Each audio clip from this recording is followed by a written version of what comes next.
much that he will warn you, that he will correct you, that he will tell you things that is good for you. It's not the kind of love that this world is give. This is a world gives you false love. They give you a false sense of love, but God will give you the true love, and that love is to protect you. That love is to save you.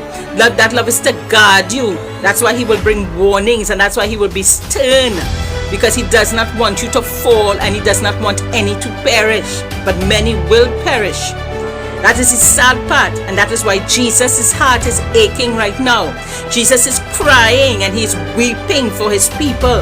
Jesus is crying. I remembered at one time, the Lord allowed me to feel the heart of Jesus that night. I'll never forget that night.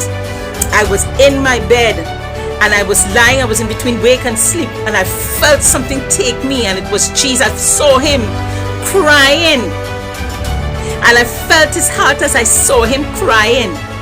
And I felt his aching in his heart that was so strong and so powerful that I wanted to come out of it. It was so strong. I needed to come out of it, but God wanted me to feel what Jesus was feeling. And he said that wasn't it. He said he only let me feel a little bit of what Jesus is feeling. Let me tell you something. Jesus feels the pains and he hurts and he's grieving for the ones who are lost. He wants you to come back to him. He's calling you back to him. He wants you to come back to him. That's why he's sending out his messengers. That is why Father allowed me to feel what Jesus was feeling, because he wanted me to say it. He knows I will open my mouth and say what I feel, what I was feeling. And I saw Jesus crying.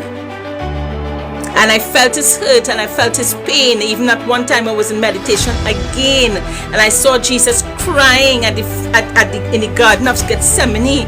He was crying, and I was kneeling down next to him and putting my head on his shoulder and telling him, Jesus, let me stay with you. You want me to stay with you? You want me to stay with you? Because I was feeling his pain, and I was just feeling like I had my head on his shoulder. I said, let me stay with you. You want me to stay with you? Because I was in meditation. And I saw him in the Garden of Gethsemane, and he was kneeling down and he was crying, and he felt abandoned, and he felt like everybody had left him.